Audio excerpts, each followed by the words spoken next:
Hey, Hello, hello. bitter Lions fan. I like that. Bitter Lions fan. Yep.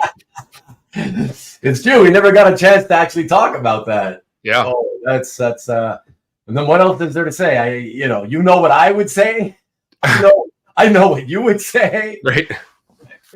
Yeah, it's so frustrating. And I just like I had said last week that to everybody else, it was like all I really would it all boiled down to was I didn't really mind the loss. It's how you lost. Right. That's just I couldn't take that. That's just putting me over the edge, So yeah, it was the best season we've had in a long time, so yeah. we're happy about that. But for sure. I'll take away good memories of great season, and I hope they shore up some holes on the defense, especially hopefully they start learning how to tackle in open space because they don't tackle well at all. That's the biggest thing I've noticed is not good with them on defense. And yeah, hopefully next year they make another run at it, So yeah. So that's I apologize if you can hear my dog barking. Oh no, that's okay. I love dogs, so that's okay. That's okay.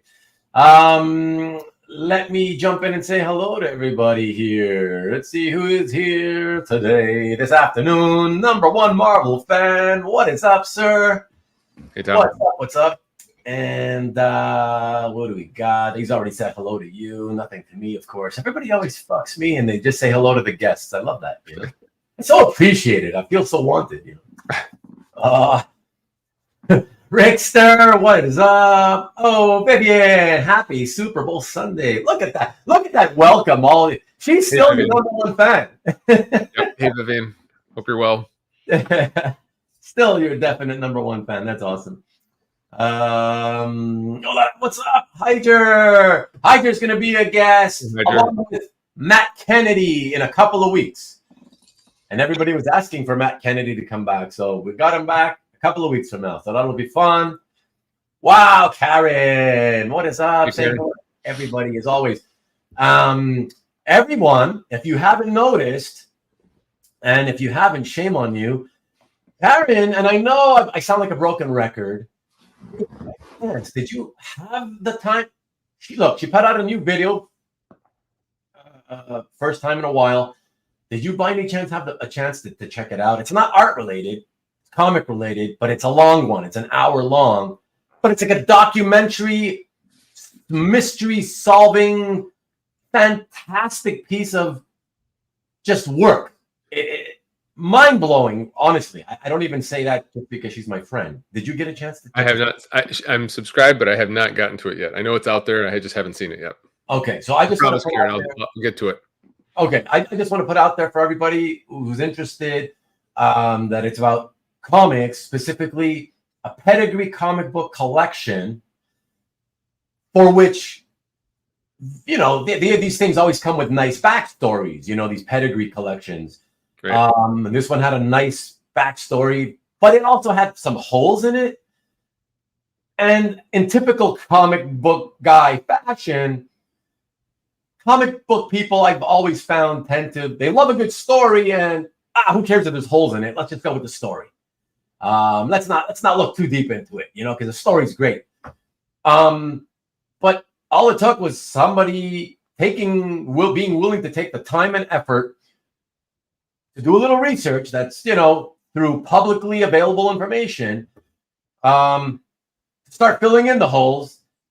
And suddenly we find out, I don't even want to spoil it, but it's huge. It's in the world of pedigree collections and the information that with which these comic books are then sold and marketed. What Karen has discovered is massive. It's huge. What a difference it makes to the story. And so, anyways, it's an hour so well spent, especially if you like documentaries. It's like a documentary. It's phenomenal, a phenomenal piece of work. And you can tell she did a ton of countless hours of background research, reading. Amazing, Karen. So you should be so proud of yourself, and everybody interested in this sort of thing should watch it. So definitely check it out. Yeah, good. I appreciate that.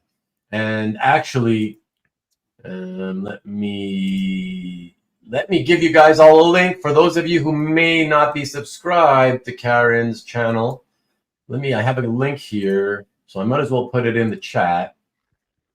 And here we go.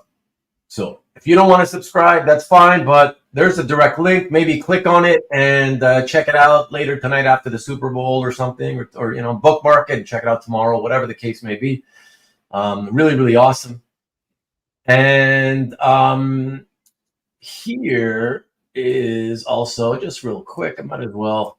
This is a really long one. I don't know what happened with this link, but Carl, our friend Carl Sodergren from Carl's Collection, put out a new video as well. Less than 6 minutes, a real quickie. Who doesn't love a good quickie? And it's a good one. It's a really cool, again, I don't want to give away what he did, but a really cool piece of like filmmaking there that he did. Check that out. Like I said, less than 6 minutes long. So well worth it. Well worth it. And you're very welcome, Karen. You're so welcome. It's so deserved. So well deserved. I wish I had a larger platform, especially to reach comic book people, because I only typically reach original art people. It help you sort of spread the word and get more eyeballs on and to watch that. And if anybody's interested, also before you watch, if you feel like an hour is too much for you to check out Karen's show, read a few of the comments. Just start reading her comments. You will be blown away by just how absolutely blown away all the people who watched the video were. The comments are unanimously like super duper excited, just like I am. So yeah, check that out. Read a few of those, and you'll see that it'll probably get you excited to watch.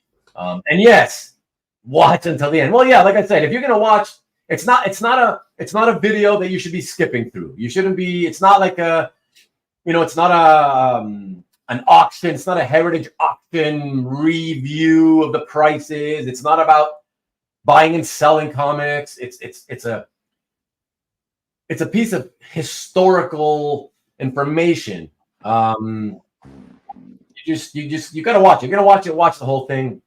I think you're gonna be riveted, anyways, and you'll want to watch it even if you don't feel like you have the time. So, anyways, enough from me. Just check it out. You'll see what I mean. Okay. And may all happy Super Bowl Sunday, Alberto. Wrapping up a quick workout before I can pay full attention to this. Nice. Thank you. Appreciate it, man. And let me back up a bit. I skipped over a bunch of people here. I'm so sorry. So who else do we got? So we got the Rickster. We got Vivian. We got, of course, you, Jason. Half of the comments are yours. And we've got Nikki B, Nikki Barucci. Hey, Nick, if you have a link for Friday's show, pop it in the chat or whatever, because I was looking for it, and again, I found links to like a million other episodes of the original art experience, but not the one coming for Friday. So I don't know what the hell's up with that. But you do a search, and all I get are last week's, the week before, the ones from 2 years ago, 2 months ago. I get 100 videos except for the one that's coming, the one that matters. So, anyways, there you go. And while I'm at it, here you go. That's the one I'm talking about for those of you who aren't aware. Nikki B's show, the original art experience, which is every Friday at 7 p.m. Eastern, 4 o'clock Pacific.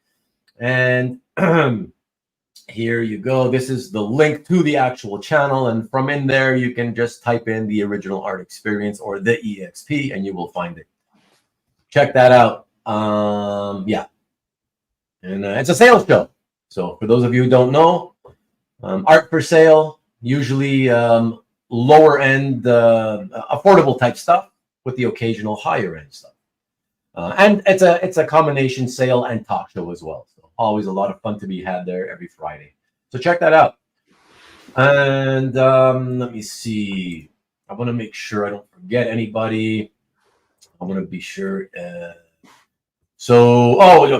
course. I'm going to give a quick shout out to my latest subs, The Spectral Void, Zero Kiori, and there were a few anonymous ones. So thank you, fellas. And gals, if any of you are gals by any chance. Really appreciate it. And I hope that you do tune in live to some of my shows at some point. That's where the fun, the most fun can be had is live. So my shows are all built around the live experience. So yeah, thank you for subscribing, and yeah, I hope to see you guys in the chat at some point. Okay, so there we go with that. So we did Carl, we did Karen, we did Nikki B, and so I think that's it for the promos for everybody. Let me jump quickly back into the chat. Continuing to say hello and see who else is here. Look at that, Fred Chamberlain. What's up, brother? Good to see you, sir. Gabe Carino. Hi, both at Jason. Gabe. Nice to meet you at OAX. You met Gabe. That's cool. Very nice to meet you, Gabe. Oh, that's really awesome. That's cool. Very nice. And that's awesome. And Hydra, I am not a bitter Swiftie. In fact, I gotta say, I couldn't name a single song by Taylor Swift. Although Marcus is a huge fan, a lot of his song redos that he does as comments on CAF tend to be Swiftie songs, if you've noticed, for those of you who have not noticed. So I can tell he's a huge fan, and he's probably been to her concerts multiple times. I got nothing against her. I just don't listen to the music, and I don't think I'd recognize it was her song if it played. I don't think so. I'm not sure. Just want to see Swiftie cry down with the Chiefs. Oh, by the way, speaking of the Chiefs and the game, and yeah, go Lions for next year. Yeah. All right. Speaking of them, Marcus, just want you to know, I've decided for today, I am rooting for the 49ers. Go Niners, baby! Let me bring my mic here. What about you? What about you, Jason? Oh, I'm torn. Do you give it to the team that took your team out, or do you see Mahomes get it again? So I'm probably gonna go 49ers, but okay. But see, my feeling is I don't have stakes in the game in terms of the teams, but I'm a player follower, right? So, but I've got players on both sides that I like a lot and want to root for. There's Michigan Wolverines on both sides, right. So that's kind of cool, but it makes it difficult, right? Right. So it kind of came down to, as much as I love Patrick Mahomes and he's just a brilliant player, and all football fans should be, regardless of what team you root for, you should recognize greatness. I always believe the same thing like when Tom Brady was here. He got a lot of shit for 20 whatever years, but to me, it was just because jealousy. That's what it comes down to. He's not on your team, bringing you to the Super Bowl 10 times in 20 whatever years. That's why you hate him, period. Okay? Right. Same thing with Mahomes. If you hate him, it's because you're just jealous he doesn't play for you. So you got to recognize greatness, and we're so privileged to be able to live in a time where we see these amazing athletes like at the top of their game doing the things they do. So as great as he is, though, he's so young and he's won it twice already, right? Been there 3 times. So I'm just kind of like, you know what? I love the fact that San Francisco is going with Mr. Irrelevant, the last guy picked in the draft, right? These guys never pan out. Never. They never pan out. And he's starting for the team and taking them to the Super Bowl. So even though I don't think he's the long-term solution for the team, going forward, you still got to be better than he is if you want to, be successful for the long term. I love the fact that he's been able to go play and just go beyond his means, beyond his abilities and his natural skill level to go and where he's taken them. So for that reason, I'm like, go, man, good on you. I think that's great. So I would love for him to win a Super Bowl. Christian McCaffrey also, Money Moody. And hopefully Ronnie Bell, wide receiver, gets some snaps today. Also a Michigan Wolverine. So whatever. I'm rolling with the 49ers. There you go. That's all I got to say. And you know what the nice thing is, Jason, though, for me is because I like players on both sides, I'll go for 49ers, but if they lose, I'll still be happy. You know what I mean? I won't be upset because it's not either of them are not my team.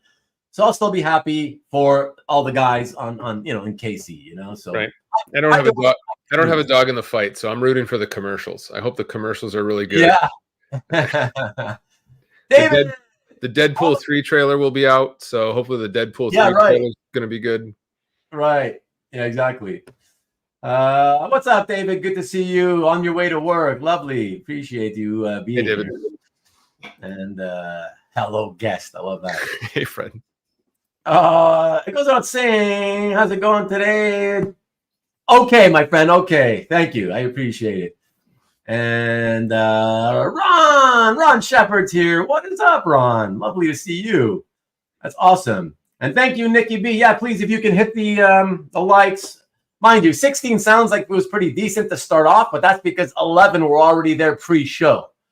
So please, if you're watching now, all I ask is you hit that little thumbs up button right below where you're seeing Jason on the screen. Right beneath him there, you'll see the icon for the thumbs up. Just click that, please. It's not much to ask, honestly. You don't have to subscribe, okay? And look at that. Marcus knows what I'm talking about. Although it's the Okajima pedigree, not perdigree, but I see what you're doing there, Mr. 49er fan. Actually been obsessing over playing the new Billy Joel song. I have not heard it, but okay. Thanks for mentioning it. Sorry. That's the thank you, and some what else we got? Okay. Carl's Quickies. I like that. Oh yeah, I saw your comment. You got to see it before I did, Tommy. So what you're saying also ties in well with George Takei's new book. Well, you mean new book, or are you talking about the old book about it? Because he did that graphic novel, which I haven't read yet. I feel terrible, but I'm going to get to it eventually, about the time that he and his family were in the internment camps during World War II in the United States. So I don't know if he has a new one or if that's the book you're talking about, because that's been out for a few years. Gets in, gets out. Lovely. I'm going to catch up now because I'm way behind, of course. Greetings, Jeff. What's up? Good to see you. CJ, what is up? Lovely to see you too as well. And there you go. CJ saying Karen's video was epic. So well done. It was, absolutely. If an hour is too long, do 30 minutes at a time. Great information. There's Dwayne Zapane. What is up? He's giving you all who haven't watched Karen's video another way to do it. Exactly. But just watch it. Break it up if you have to. But watch it. So good. If enough of you watched it, I would even be willing to do like an episode just to kind of talk about it. I know it's not art related, but it was so good. I would do a talk show about it if people wanted to talk about it. It's just so good. But anyways, what else do we got here? It won't let me pop a link into the chat. Yeah, sorry, Nick. That's what sucks about it. It's that the viewers can't do that. It sucks. Oh, Alberto is telling me, let's make sure people are aware that there's often art for sale at some of the other EXP shows. Pick up some on last week's Monday show. Well, feel free to do it. I'm doing my, promo for the XP because it's the, I'm a primarily original art focused channel. So primarily that's what I want to focus on. So it doesn't get too out of control. So I just want to stick to kind of, original art centric programming. Yeah, I can't start doing everybody who has like a comic book related show, but who also maybe have a piece of art or whatever it is. I'll be here all day just doing promos, so, but you can feel free to always mention it yourself. So I appreciate that. Thank you. And let me see. We got EXP, expert auctioneer, expert. Okay, a lot of the jokes, of course. She's a great songwriter. Speaking of the Swiftie, okay. Is she a songwriter? See, that's why I know nothing about her. I just assumed being, her age at this point in time, in this era of the music industry, I just assumed that she sings songs that mostly are written for her, like most solo female pop artists, But I really respect those types of musicians more than anybody, the ones who can write their own music. It's so far beyond just singing other people's songs. Like when you can write it, yeah, that's amazing. So props to her if she's the songwriter of most of her music. That's awesome. If Ruben is rooting for the Niners, we are doomed. Yeah, well, oh well. I figured you'd be happy, but okay, if you want, I'll switch my allegiance and start rooting for the Chiefs. I can go both ways. Vegas Sharps have not moved off the 49ers all week. Really? Okay. Gotta love Mr. Irrelevant. You certainly do. Puppy Bowl is greater than the Super Bowl. I don't even know what a Puppy Bowl is. Deadpool 3 with Swift. I have no idea what. I never heard anything about that. The Deadpool trailer stoked for, says #1 Marvel fan. Hey, Kenneth, good to see you here again, and I hope you're doing well. I hope you're continuing to heal from your operation. I'm assuming you are because you're here and in good spirits, so I love that. What's up, Ron? Good to see you, man. The PETA commercial is crazy and sad. There's a PETA commercial? That's pretty political for Super Bowl, but okay. I am back saying hello, okay. Jeff Whiting, okay. Craziness, advertising and a lot on Facebook, okay. Locking, okay. What can I skip here? I'm almost caught up, everybody. Sorry. Jeff is stuck in his yard now. Yeah, because the Super Bowl's in Vegas where he lives. He's not going nowhere. I mean, you can go somewhere, but like you don't want to go into that hellacious nightmare, Alberto, everybody's saying hello, I guess. Okay, what's up? Haha. Okay, excellent. A few more. What? Ruben, the limited promoter. I mean, you can't. I got a show to do. I can't be doing 2 hours of just promos, Carl, for the second week in a row, baby. I love it, Carl. Aloha to you. So glad to see you sliding back in slowly but surely, man, at your own pace. I love it. That's excellent. Love to see you, man. Thank you so much. I hope this means you're doing much better. Lovely to see you. So excellent. Thank you for letting us know that you're here. That's awesome. And let me see what else we got. Careful expanding comment. Okay, more jokes. The Ruben, I can go both ways. He's talking about football, everyone. Football, strictly football. Joseph Damon. Nice, man. Nice to get newer people coming in. Afternoon to you. Afternoon to you. Actually, I'm wondering, is that a real name or is that like your AKA? Is that your pseudonym? Because I just got was it last week? I got subscribed by Damon Watson. Just curious if that's you, Damon, or if you are actually named Joseph and it's a coincidence and your last name's Damon. Feel free to let me know. Oh, look at that, Carl. Awesome. Well, it's great to have you. So the feeling's mutual, obviously. Really, really appreciate you. Look at that. Karen missed you too. That's cool. And Carl, what's up? Just got home from a family weekend away. I wanted to wish everyone well. Likewise, Carl. Thank you very much. Give you your promo at the beginning. And yeah, man, have a great day and enjoy the game if you have time to watch it. And everybody's caught up with the chat. Time to talk more. Everyone goes both ways. Marvel and DC. Oh, excellent. Thank you for letting us know, Joseph. Just in case you've not been here before, because I don't know, maybe you have been here and just were quiet and didn't bother to say anything in the chat. Just so you know, my shows are all, regardless of what type of show we do every week, they're all centered around getting everybody who shows up to watch involved. So there's a lot of interaction between me and the guys who are here in studio, and you guys in the chat as well. So as you can see, I will name drop and call out people. As long as you're willing to come in and talk, I will talk with you. And that makes it a lot more interesting and fun. And so that's what this is all about. It's just a place for everybody to come once a week and hang out. FYI, my shows are usually at nighttime, 8 p.m. Eastern, 5 o'clock Pacific. This is just an exception because it's Super Bowl. We just want to do something real quick, hang out a bit together, so I don't miss the show. I didn't want to do it late after the game tonight. So that's it, man. And I hope you have some fun today. And I hope you enjoy the conversation we'll have.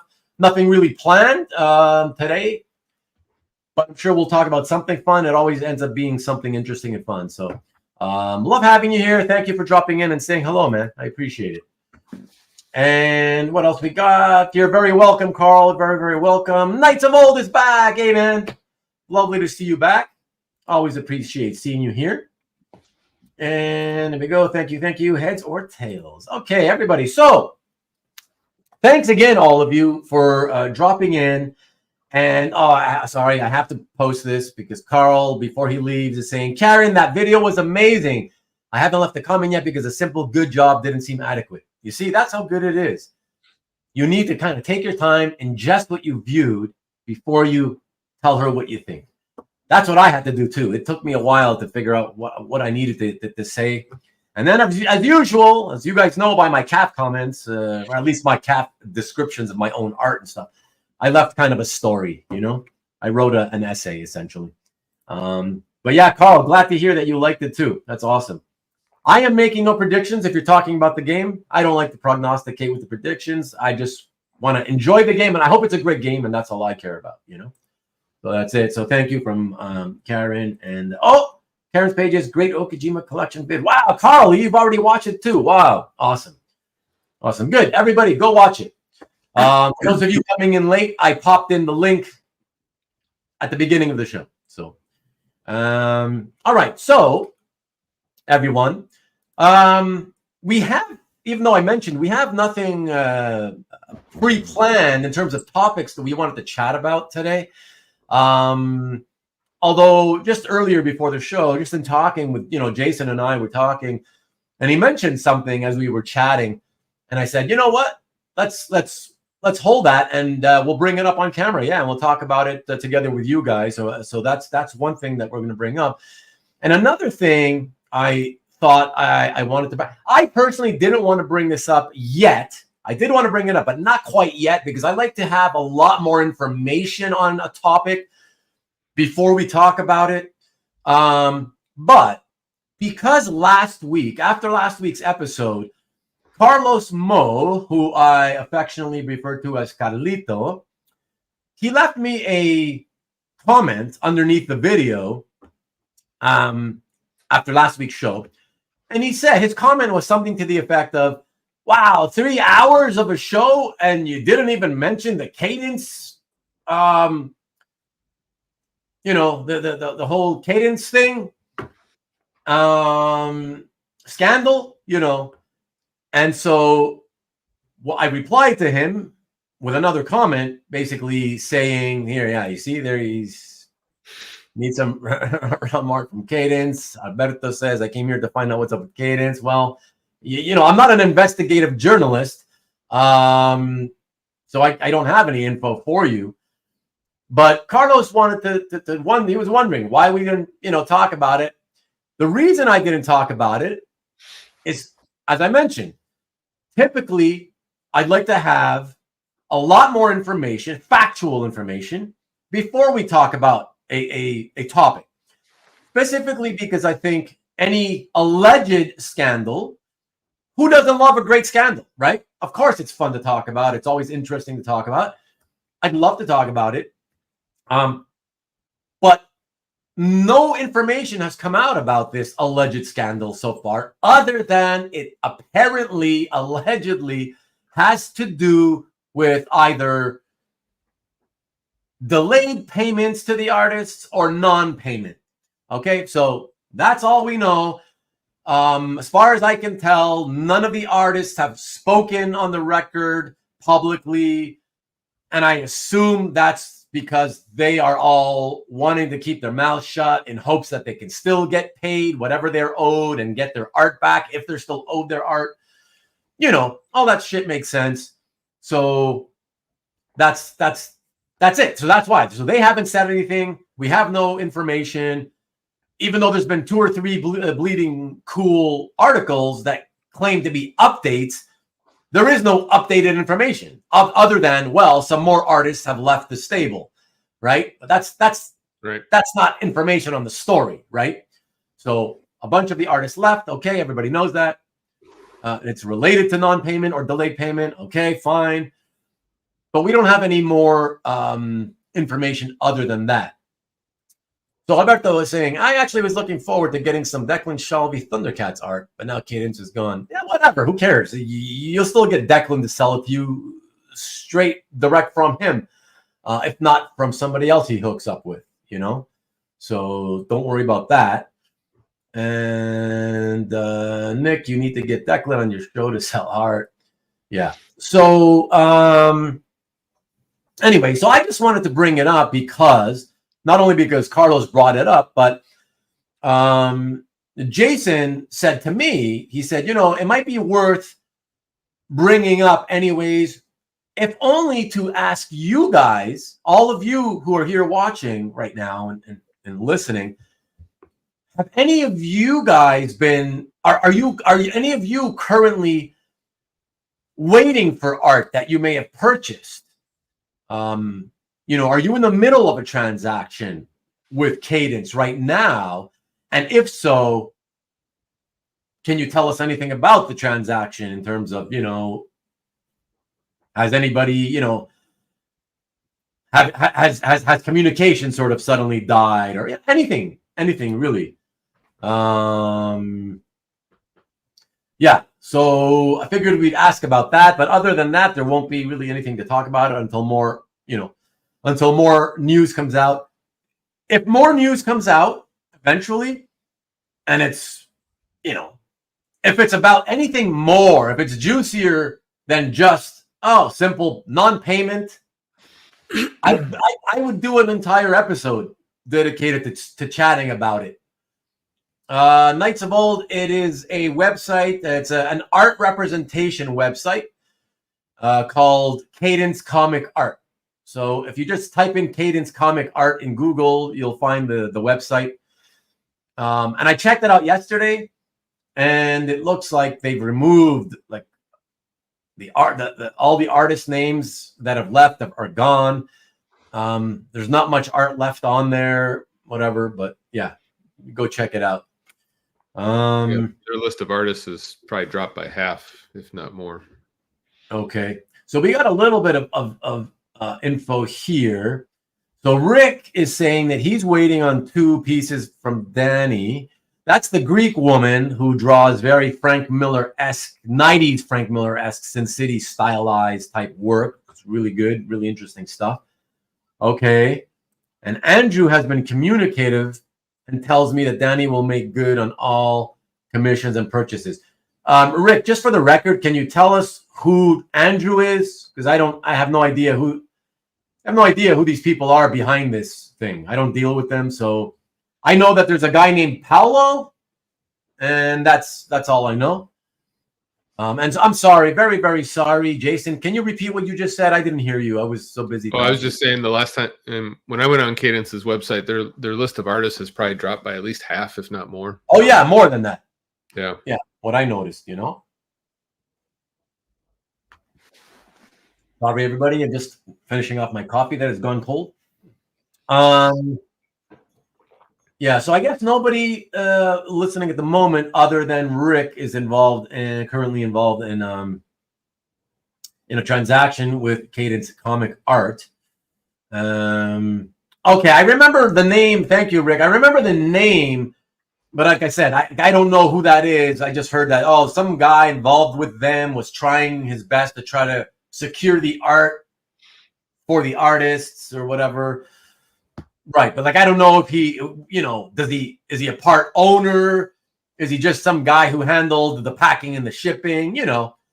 Like I said, since there's no information out there on the story, I figured we might as well try to get out information, basic information like this. Like, who are the people behind them? What is their position with this company? That sort of thing. And Rickster tells us that he was the former general manager and creative director. I got to tell you, and I don't mean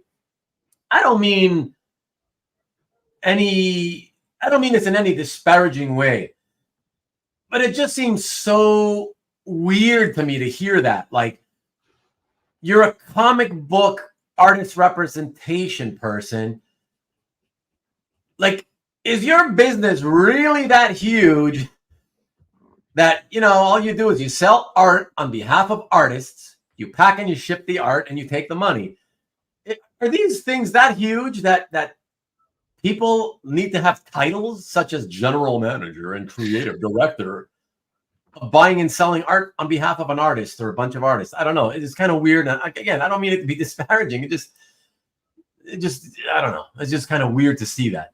But I guess in layman's terms, Rick, I just wanted to know, to me, the titles don't mean anything. To me, were you a part owner or were you just some guy paid to do something within that representation, company?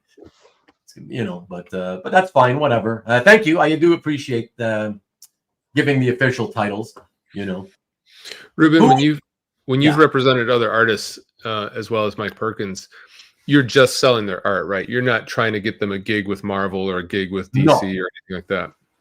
No.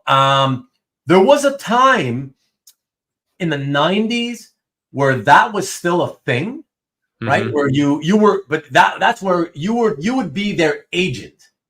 Gotcha. Right? So now that's different. Now you're acting as an agent, and you're literally getting them gigs for published work, But no, I never did that. Never, ever did that. And in fact, almost every artist representation person or company does not do that. In fact, the only one I'm aware of that does that actually is, for those of you who know the inker, or primarily inker, but sometimes penciler, Joe Prado, who is one of the better inkers over Ivan Reis, as many of you will say Ivan Rice or Reis. It is indeed Ivan Reis, Portuguese pronunciation. Joe Prado was part of Chiaroscuro Studios. Okay, for those of you who don't know, that's an artist representation thing. But he left, and he now only does what you just asked about, Jason. He represents artists to get them gigs within the industry. Gotcha. Pretty interesting, right? Which is really weird to me because of the fact that in this day and age with the internet, no offense, Joe, but nobody really needs that kind of help. But I think the reason he's able to pull it off is because a lot of the Brazilians he deals with are completely non-English speaking Brazilians. And so then it's hard to communicate with editors and stuff when you're trying to break in, right? So sure. That's probably the reason he's able to do it. But but no, most people do not do that. It's a very antiquated thing for comic book artists to have agents to help them get gigs within the industry,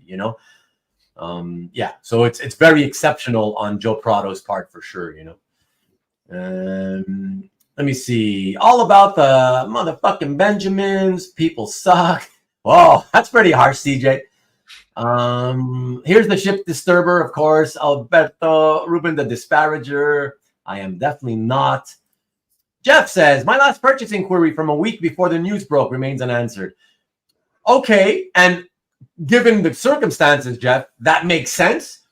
But I just want to put out there that I also heard from many friends in the past that this was a an artist representative for whom communication tended to be questionable. Like proper communication tended to be not so good, even before all of this broke.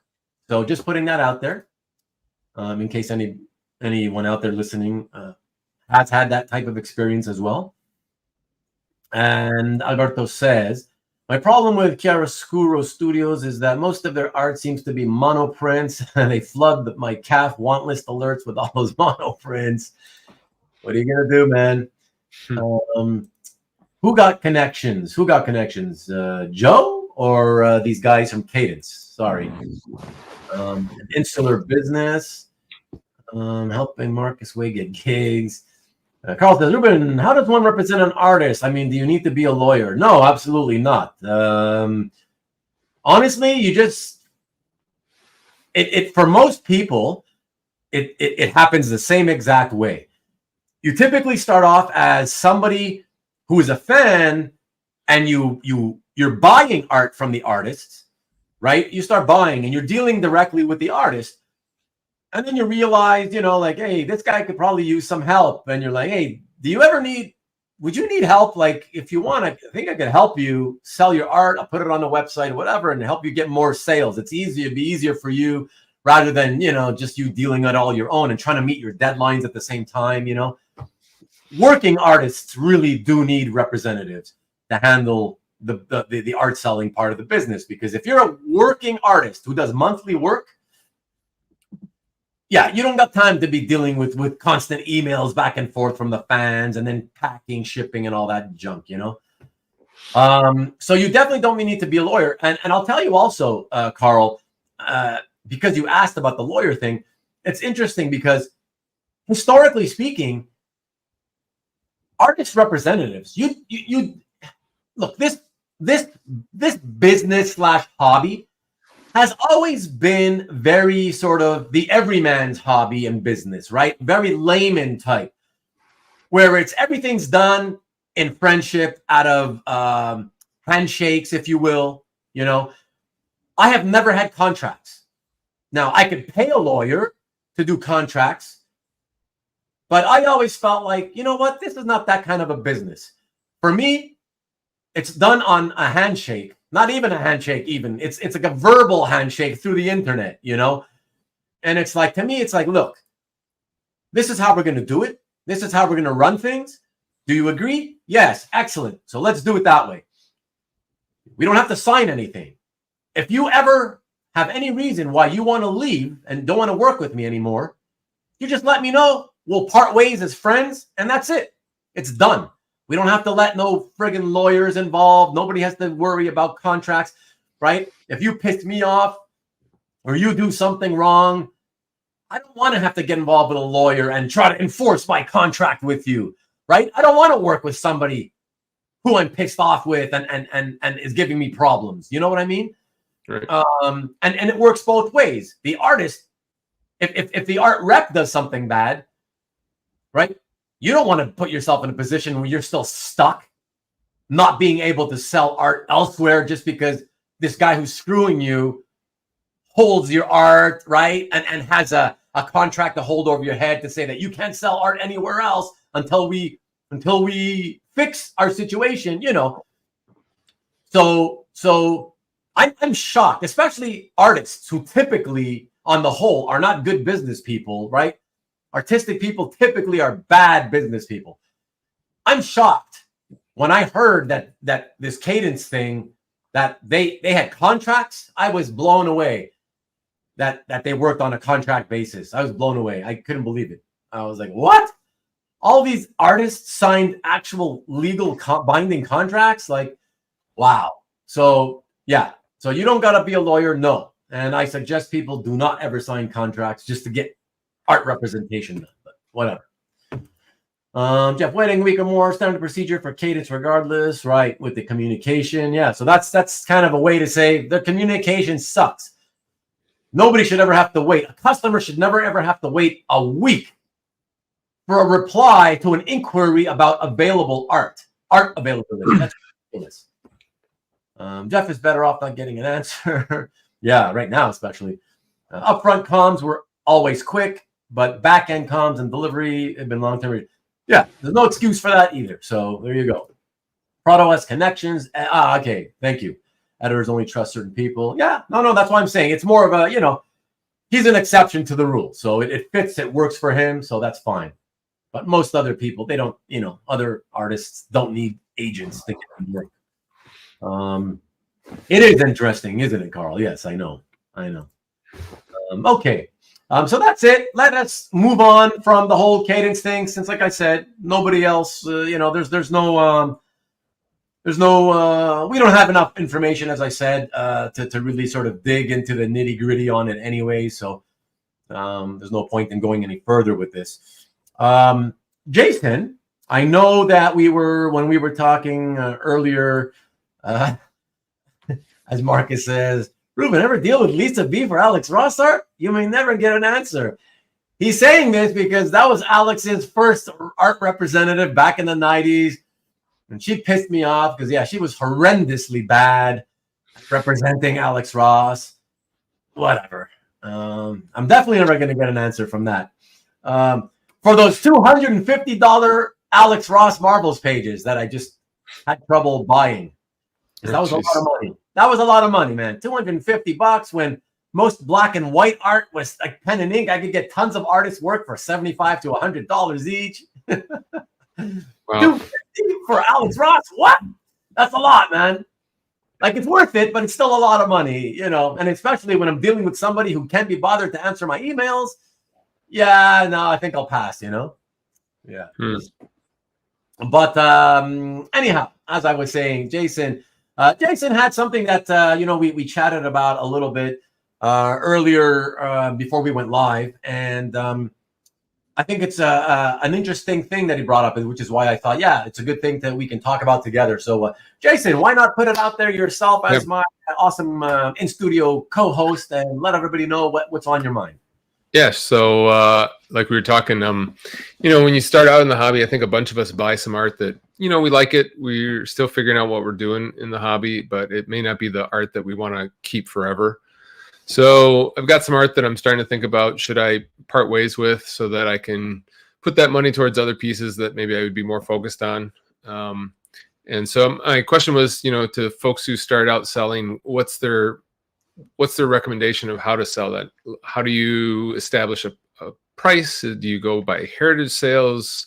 Do you go by just marking it up from what you bought? Do you try to sell it for less than what you bought because you just hope to get rid of it? And what's your modality for selling? Is it comic art fans? Is it internet? Is it eBay? What's the chat recommendations? Right. I think you're going to end up getting responses that basically cover everything. Right, exactly. Because the truth is that the easy answer is all of the above, perhaps, Mm-hmm. But that is the easy answer because depending on what the art is, there's so much nuance to selling art that most collectors, they don't even think of, depending on what the art is, meaning, is it contemporary, older, higher end, mid-range value, lower end, right? All those things combined for me to give people different answers, So I was thinking if it was like a commission, I'm guessing that would probably do better on something like eBay because there seems to just be a ton of that kind of stuff on eBay. Whereas a published piece maybe does better in a more curated fashion, whether that's comic art fans, whether that's right. You see, and look, like Alberto's saying, yeah. Depends on what you're selling, commissions, bullish pages, and look at Marcus. Where you sell depends on what art it is, right? Yeah. Yeah. So, good point. If it's any art that came from Felix's artist, you're better off just going and consigning it back to him and letting him sell it for you. Yeah. That's an interesting idea. That's only working with that only goes for Felix. Any other art rep doesn't matter. No. But sure. For Felix, yes, that's very true. And like Rick says, lots of variables. That's what I said. A lot of nuance to it. Joseph, my man Joseph, who's coming in, our new friend. I try to avoid eBay due to fees, but like most ways of selling, you can get more eyes on eBay. Yeah. Never be scared of fees. It all just depends on, do you get the eyeballs? And because oftentimes the fee is worth it. You know, like I take things on consignment from friends at times, and I'll put it up on my website when I have an art drop. And I'll do an art drop for, you know, a bunch of friends, let's say. And actually, for lower like lower end type stuff, I actually charge 20%. Okay. And these days people think, wow, isn't that a lot? And it's like, it depends on how you look at it. They're like, well, but I can send it to eBay or whatever. What do you call it? The auction house. And it's less. And I go, yeah, but you need to understand. Collectors always look at it in terms of, the first thing everybody sees is, oh, what's the fees? What am I going to have to pay? Right. Right. But there's a complete difference from going with an auction style selling process versus a fixed price, put it up on a site, right? And see if you get, right? Try to put it at a good fair market value and try to get a direct sale without any risk on your part of ever having, you know, the risk the risks that are inherent with the auction process, right? You can have people, again, people are always thinking the positive ways about like, oh, the auction. Well, you can make more than it's really worth. Yeah. What about the fact that you can lose your shirt as well? Okay. Right. How about that? Right. And so that's the thing. And so for me, it's like, yeah, it's just not worth my time to be putting up a $200 piece or $150 piece or even a $500 piece to only make like 10% or whatever. Like for higher end shit, yeah, I do it for 10%, whatever, right? But no, I still it's, for me, it's not worth it. So that's why I'm saying to Joseph, if you've had experience in the past with something like eBay and you think your overview of eBay is positive, then I think paying roughly, it comes out to, when you factor in the PayPal, it comes out to like 15% in fees total, right? I mean, for the eyeballs, if you think the eyeball numbers are good, I think 15% it's a very fair price. Now, I personally say no to eBay, not because of the 15%, but because in my long storied history with eBay, I've always done poorly.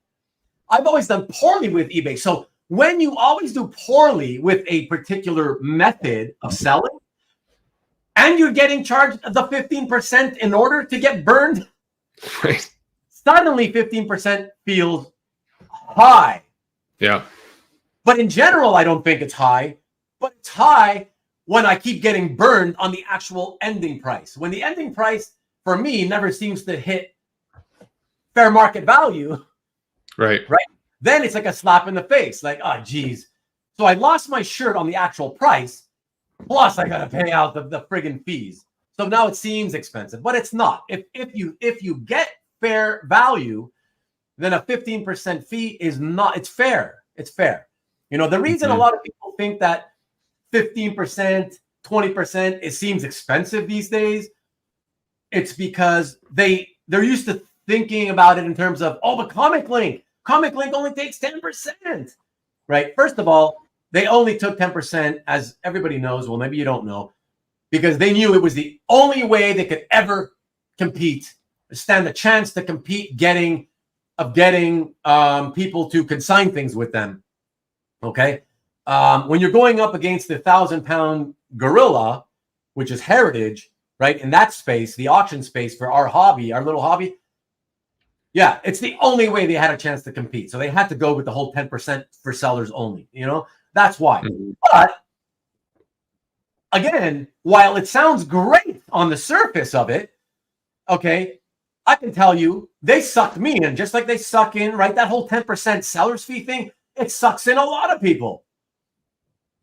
But after a few years of dealing only with them for sales, I can tell you, Jason, and everybody else listening, that I was getting so burned that I was getting, and again, I'm talking about, I was selling mostly lower end stuff, okay? Like $500 and less, okay? Mm-hmm. Mm-hmm. But the prices were going for so much lower than fair market value that the 10% was an expensive slap to my face, because After I'm already losing 40, no joke, 40 to 60% off of fair market value. Then you throw in the extra 10%. It's just, it's so insulting. You know what I mean? And Right. that's how I learned, okay, let me try out the heritage way. And even though it's much more expensive on the upfront or whatever, the fees that they take, I have done so much better on the final hammer prices for my pieces that in the end, it comes out way better to go sell on heritage. Mm-hmm. So, Right. so that's the thing, So again, you got all these other venues. You could consign it to an auction house, but then it's like, which one do I consign it to? I'm like, Right. given the example I just gave you, like, you would have to tell me what piece is it, because I would say, because I know, like, most people are like, yeah, I'm thinking of going to auction, and typically it'll come down to, most of the time, heritage or Comic Link. But if you told me, oh, it's a modern day commission piece, I'd be like, holy shit, do not, whatever you do not, I'm not going to tell you, go and send it in to heritage. I don't even know if they take it, but I'm definitely saying, do not, whatever you do not send it in to Comic Link, unless you want me to be the buyer of it for like 40% of what you paid for it to get it in the Right. first place, Right. Yeah. So then I think, well, eBay might not be such a bad thing. eBay, at least you get a choice of, maybe you don't have to auction it. Maybe you can put it up with an opening bid and a buy it now price. Mm-hmm. You know what I mean? Right. Or you can let it ride and do the auction style. There's so much nuance. Like I said, there's so many things.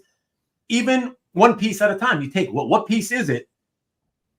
Depending on what piece it is, there are so many different nuances, variables that have to be considered, and the answer will be different every time. Mm-hmm. So that's what makes it really, really hard. Apparently, Geico can save you 15% or more, though.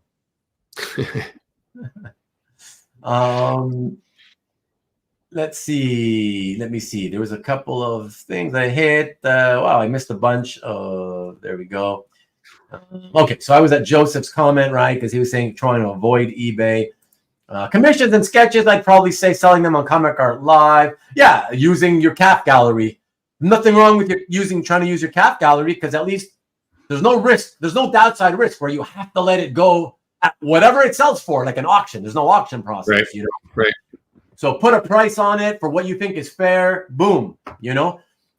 Just be smart. And remember, if you do it in CAF, don't just add a price to the, like, let's say the piece is already in your CAF. Mm-hmm. Don't just go into that listing and add a price to it, because nobody will notice it. You have to relist the piece with a price so that people see that it got posted that day. Because nobody looks at CAF other than in today's, everything that got posted daily, today, every day. You know what I mean? Right. So you got to repost it so that it's passing through, and everybody who checks CAF daily sees that being posted today. Gotcha. Yeah. Very important. Felix knows his clientele. Exactly. Thank you for getting me to 30 likes. I appreciate it, everybody. Yeah, please hit that like button. I appreciate it, Nikki B. Thank you. Karen says, I've been seeing more and more commissions at the big auction houses. possible, but again, depends on what type of commission. It could be good for auction, or it may not be good for auction. J. Scott Campbell, and I say that because Karen's a big fan of J. Scott Campbell, right? He's got enough of a name, and his stuff has a certain value already to where, he's in like an exception. You can afford to take a bigger hit on commissions. And what I mean is a hit on the commission that a Heritage may charge you, let's say, and take the risk of letting it ride at the auction with the auction process for somebody like him. But again, depending on what type of commission, what the value of the commission is, who the artist is, I would say don't go with the auction process, even Heritage or Comic Link. You know what I mean? Right. It really, truly depends on who it is, what it is. Selling through CAF is good, except that the thing is, Knights, is again, you have to realize you got to repost the image if it's not already in your CAF. If it's not in your CAF, obviously you're making a new post. But even if it is already in your gallery, you got to redo a new post, okay, so that it shows up as something newly posted and people see it. But again, the thing is there's pros and cons to just putting it in there. And the pro is that, okay, you don't have the risk of the auction process, where it might hammer for way lower and, oh, I'm going to lose my shirt. But the con is that because it's a fixed price, you may or may not get somebody buying it. People may look at it, yeah, but you're not guaranteeing yourself a sale. Whereas with the auction process, yes, you risk that you may lose your shirt, but it will sell. Yes, but you're forcing the sale to happen. No matter what, some money will be coming in. Again, pros and cons, right? Depending on the amount of pieces, and if there's some art that you're interested in, you can consider doing a trade, especially with some of the dealers. Well, that's another option. Exactly, it's another option. Auction houses frown on reserves. That's very true. And I as a buyer can't be bothered. I won't even typically bid on reserve auctions, whether it's eBay, Comic Link, Heritage, whatever. It's just a waste of time. Reserves, you know what happens with reserves? Reserves is just a consignor not willing to take the risk that's inherent in the auction process, right? He wants to eliminate all risk completely. And what they want is simply to find at least one buyer willing to pay the full market value. And that, because that's what you'll notice, the reserve price is always set at full market value. And so they're just willing to get that one person. Hopefully I can get one guy putting a bid in and, oh, I've sold it, right?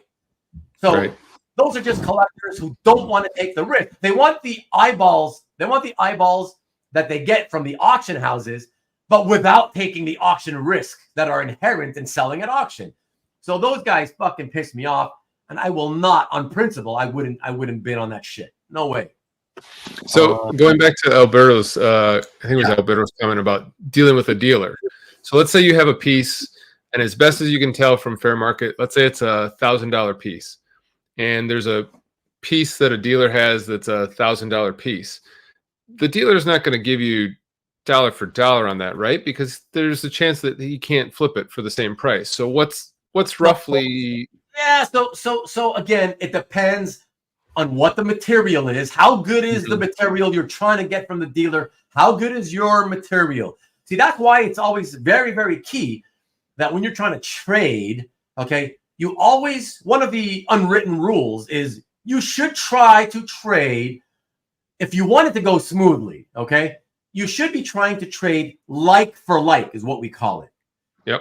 Like something as similar as possible, okay, in terms of the artist quality, the age quality, the content of the page quality, so that makes it a lot easier.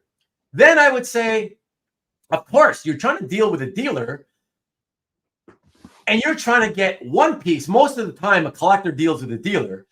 They're trying to offer a bunch of pieces for one piece or two pieces, let's say, right?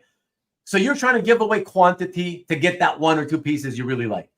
What you got to understand is what a lot of collectors don't seem to understand, which is frustrating, is the collector doesn't, the dealer does not want your art for himself, right? He's not going to take your art that you're trying to trade him and put it into his collection. Right.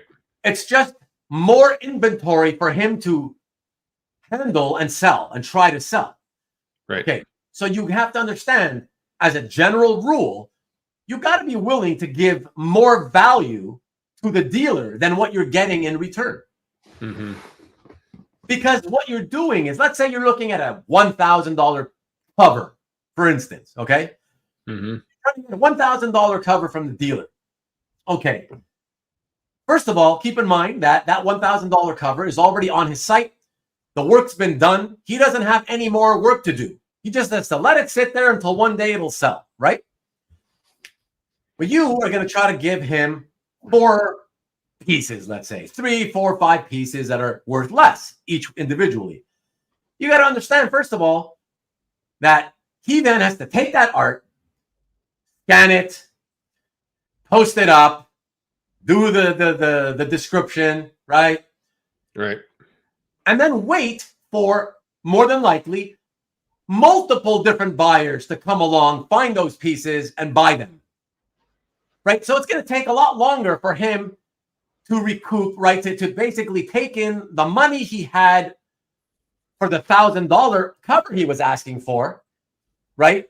To now, he's going to have to sell 3 or 4 different pieces worth $250, $350, or whatever. You know, it's likely going to take longer to find buyers for all of those pieces than it will for him to finally sell that one piece. So to make up for that, the collector needs to understand that you should be offering more in value to make up for that. So I would say at that $1,000 value, right? To me, that's what I consider kind of a low value in trade.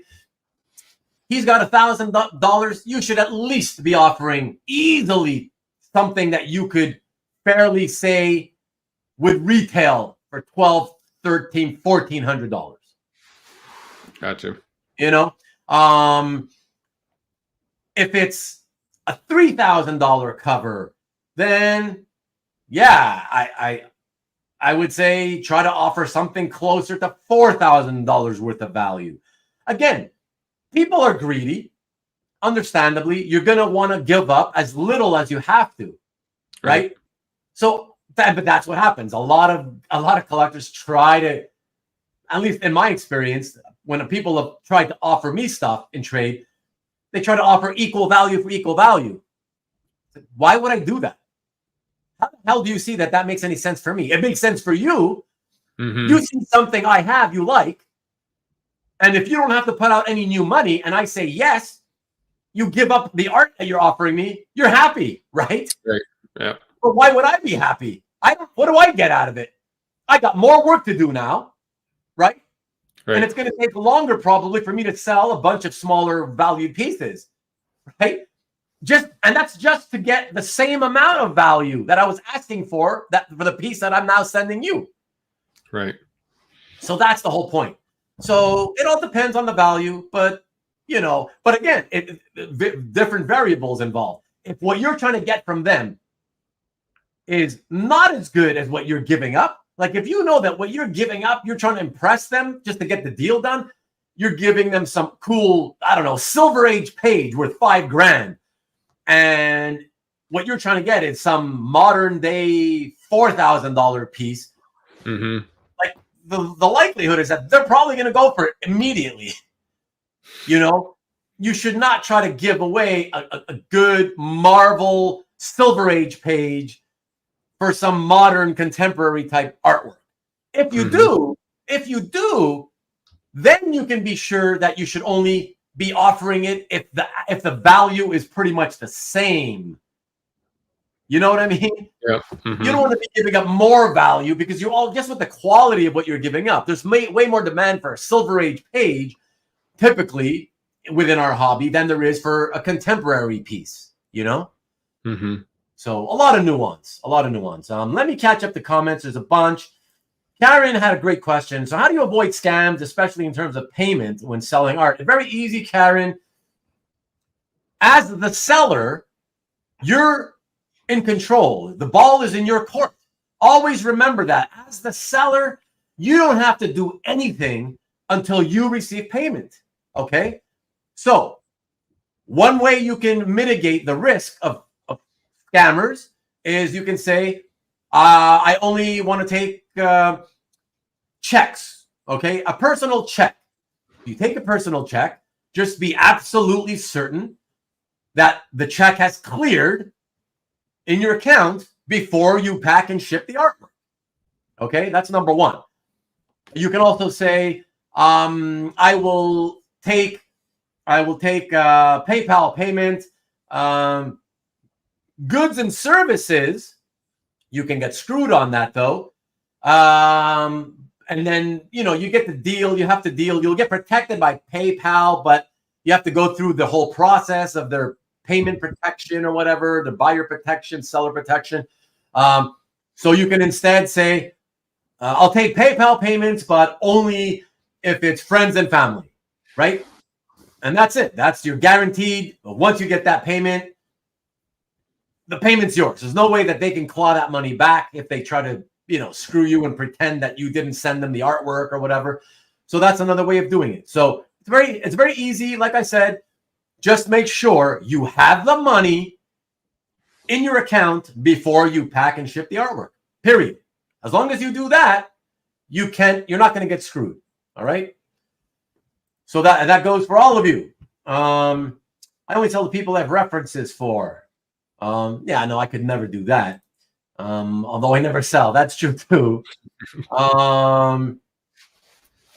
Yeah. Clink takes that stuff. Yeah, Alex Garcia, illustrator. What is up, man? Unless I get a crazy offer, my art goes straight to auction. But then again, I don't sell my original art. Well, there you go. And you're an illustrator yourself. So that's another nuanced bit of information. It's different when it's the artist themselves. So, yeah, sorry. Let me go here. Cap is best for sale. eBay is risky. No, that's not true, man. Cap is not the best. eBay is not risky. There's ways to mitigate risk. So you can't just make blanket statements like that. That's not true. Say, okay, yeah, Facebook groups, yeah, anywhere that doesn't involve the auction process, you're not taking the risk. So it depends. Are you a risk taker? Are you willing to take the risk of letting it ride with the auction process? If you are, then go for it. But understand that there's risk. But if you really hate risk, then yeah, do it in one of the many ways. You can just put an asking price and see if you can get anybody to bite on the asking price. That's the only way you do it without having risk on your side. And Rubén DaCollector, Rubén the marketing machine on selling advice. I mean, personally, I think everything I'm saying is kind of like, I don't know, pretty self-explanatory, like common sense stuff. Yeah, but then again, you get people who don't ever sell, and I'm not surprised. I often always get into meeting people who don't sell. They never sold, and they ask these questions that I think are common sense, but I'm constantly surprised. Like, oh, right. I guess when you're not in that frame of mind of selling, you don't think of these things, So, like Karen, right? Never sold anything. So, but yeah, luckily as a seller, it's an easy way to protect yourself because you're in control. The ball's in your court as the seller. So it's easy to mitigate any risk. So do calf sellers spam with the same listing every week?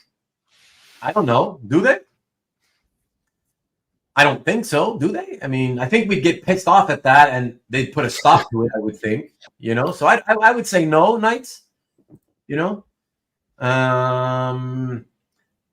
Let's see, what do we got here? A few weeks ago, I had to delete half of my cat gallery because the link to the art got hijacked to a porn site. Nice. Sorry to hear that. It happens. You didn't have to delete it. Oh, that was when he was having problems, right? Yeah, somebody hacked the web, the cap site. That's right.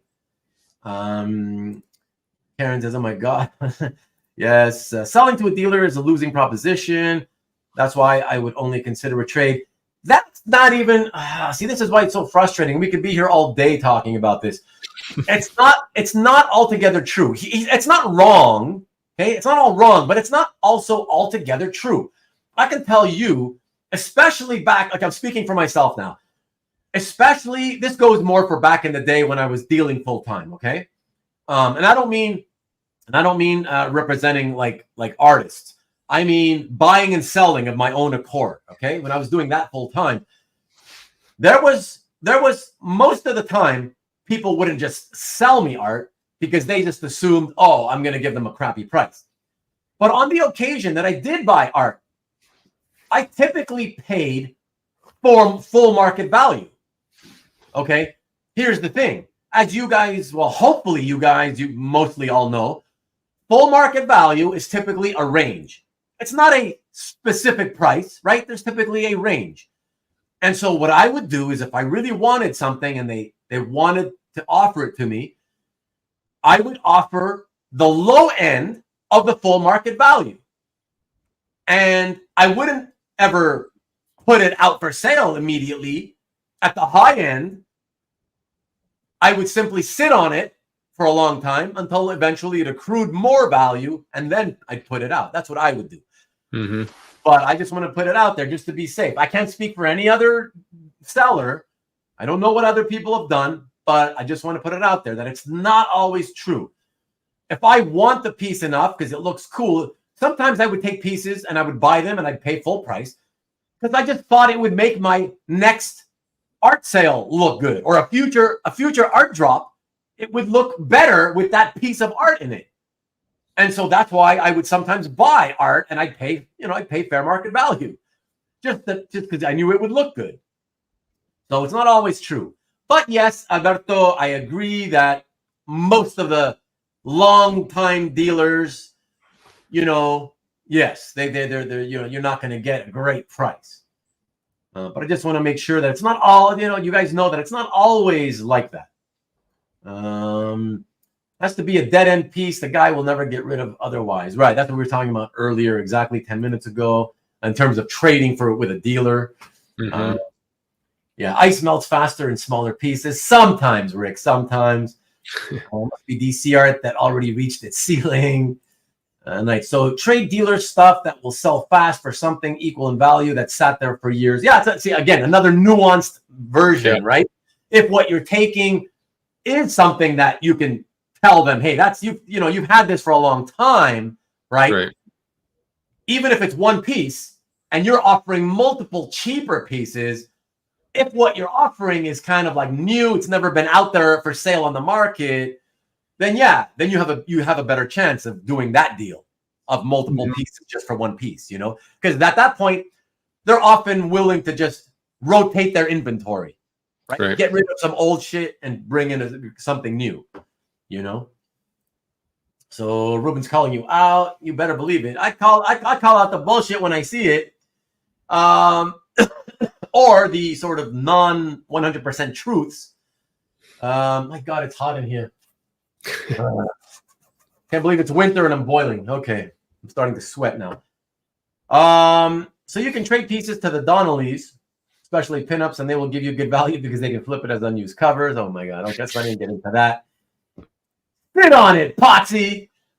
Love that show. Alberto, exact same thing happened to me on a Peach Moco pinup. Okay. And we have a first lever, a departer to go get ready for the Super Bowl. Thank you, Karen. Oh, you got to prep your 8 pounds of chicken wings before the game starts. Enjoy the game, Karen. Talk to you soon. See you, Karen. Thanks for hanging out. Yeah, so that's pretty much it, Jason. I mean, I don't know. Anything else that you want to kind of throw out? No, I mean, that's kind of what I figured is that, it depends on who your audience you think who you think your audience is for the piece that you're trying to sell, where you would try to sell it. How do you guys go about establishing price? I mean, for what? For I don't know. Let's say it's a published piece, but maybe a lower end published piece. It's a known artist. Maybe But it's a little bit more modern. but do you mean are we still talking about trying to sell something or Yeah, trade something? trying to sell it. Trying Like, to sell something. do you just hope to get back the price you paid for it? Do you mark it up 10%? Do you? I mean, if it hasn't sold, if a comparable piece hasn't sold recently.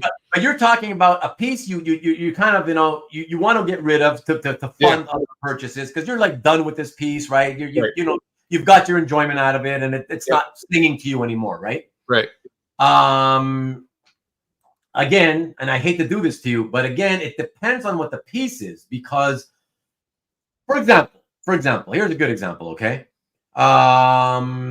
Oh, sorry. Before I say that, bootlegging. What's up, Dan? I'm heading out to the grocery store. I wasn't expecting you to be on right now. Have a great day yourself, and if you plan on watching the game, have a great game. Have a good time, man. Thanks. Yeah.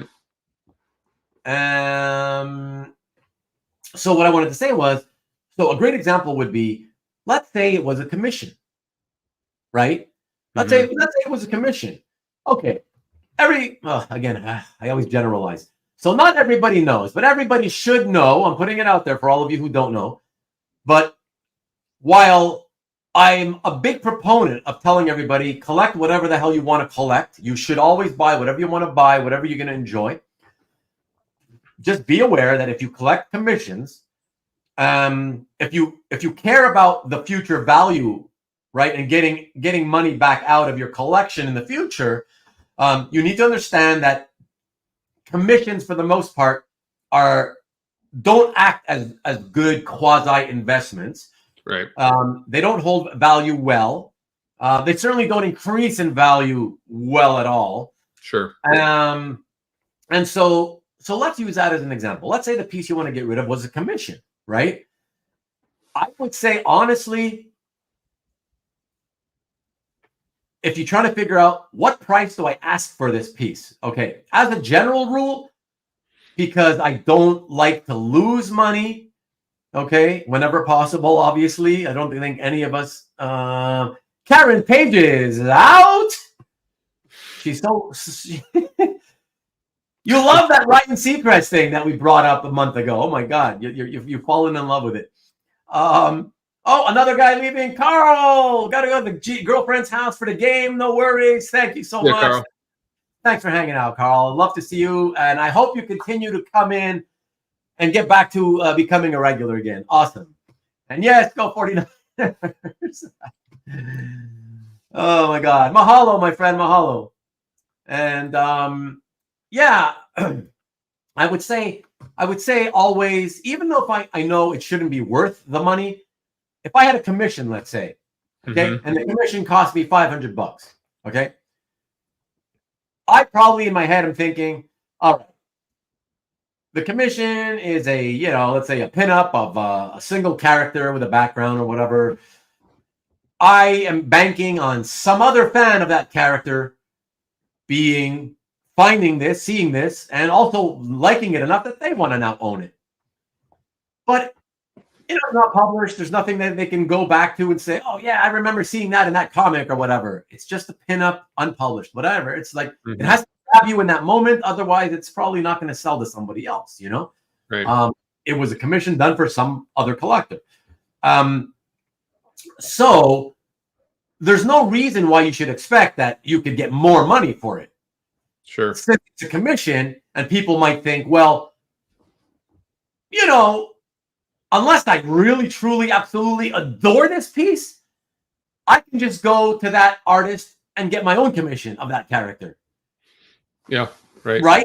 For this price that they charge, rather than your price that you're charging above his commission or her commission rate.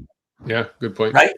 Yeah. So in that sense, here's the thing, though. If you put it out for sale and you only put it at the price you paid for it, what happens then if somebody does show interest and they ask you, but they go like, yeah, I like it, but like, can you give me a little break on the price or whatever? And let's say you really want to move it. Suddenly you're kind of forced. You have no room to move unless you want to lose a little bit of money. Right. You know what I mean? So that's why I'm saying I would still, if it was a $500 piece you paid for, I would say, I don't know, put it up for 600, see what happens. Because I will say one thing, just to remind everybody about buying a commission. Pros and cons to everything. Yes, you can say on the secondary market, well, I can just pay 500 and commission my own. But the con about that is that if you go and commission your own, you don't know what it's going to come out like. You don't know what the pose of the character is going to be. You don't know that the artist is going to maybe rush it a little bit, and maybe it doesn't come out as tight looking, as nice looking as that other one you saw. See, the pro about buying somebody else's already made commission is there's no risk. The commission process entails risk because you don't know what you're getting. Yeah. But with the secondary market on commissions, at least you know what you're getting already. You know already, do I like it or don't I like it? And if you're considering buying it, you know that you like it. You're considering buying it because you know that you like it. Whereas if the person says, well, I think I'll go and just get my own commission. Okay, but you don't know how it's going to come out. You're running a little bit of a risk that it might not be as nice, So therefore, maybe you're better paying me the extra $100 because you know what you're getting. You're taking that risk away, Right. And then at least they might say, okay, what about I'll just give you 500, and then you can say, fine, yes or no at that point, right? Right. But at least worst case scenario, you get your money back out of it. Now, if it's published piece, again, the easy answer is that's why you got to kind of follow the auction houses. You got to follow people putting things for sale online. And did it sell? Did it not sell? To familiarize yourself with what prices of things go for, Yeah. It's kind of the easy way out. It's you got to familiarize yourself with the market value. So, yeah, that's kind of what people ask for it. They tend to sell for between this and that. And then when you're ready to sell a piece, you kind of you put your price on it. That's sort of in somewhere in that range that you tend to see other people put it for. Kind of the easiest way to sort of answer that question. There's no mathematical formula. It's not a scientific thing, I mean, there's kind of a science to it, but it's not a set formula. So, because there's so many variables, Yeah. So let's see what some other people say. The commissions from dead guys go up. Sometimes, yeah, but still not at a very high proportional rate as compared to, published pages for sure. Commission on heritage don't sell anywhere near what was paid. Best to resell on Facebook or eBay, right? Definitely when it comes to commissions, you're definitely better off not auctioning them. That's for sure. I would say as a general rule, if it's a commission, I would try the direct sale route for sure. Sure. And then you've got choices, it could be your calf gallery to start off with. It could be you could calf gallery it and then cross promote it by putting a link in a Facebook group for comic art collectors, right? Because our hobby is so splintered, it's so fractured. There's tons of people that only like hanging out in the Facebook group for original art collectors, and they don't even bother to go to CAF. Then there's people that are on CAF, but they don't like social media generally, so they don't go to Facebook and Instagram and all that. Right. There's so many variables. So find a place that you like best, that you think would be best. But I always would use CAF and then cross promote onto Facebook groups plus Instagram, and to try to pull in as many of the eyeballs that are spread amongst all the platforms as possible. Yeah. So Ron says commission value can increase based on the subject and the frame of the artist. Also, if the artist is famous and has passed away, yeah, they can exactly. But there's no guarantee they will, and often they don't. So let's just put that out there. But they can. Okay. Sorry, Alberto says theme commissions can be hard to sell. Of course, anytime you have something that's more personalized to you, that makes it more and more harder. Of course, absolutely, absolutely. Art Adams, a good one to buy at auction. Again, depends on so heavily on the content. Of course, it's again you're talking about variables, Tommy. A lot of variables. Depends on a lot of variables all the time. Bootlegging. Haven't walked out the door. Generally agree with you on commissions, but commission rates have gone up so much that you may be able to get full value out of it if you paid less.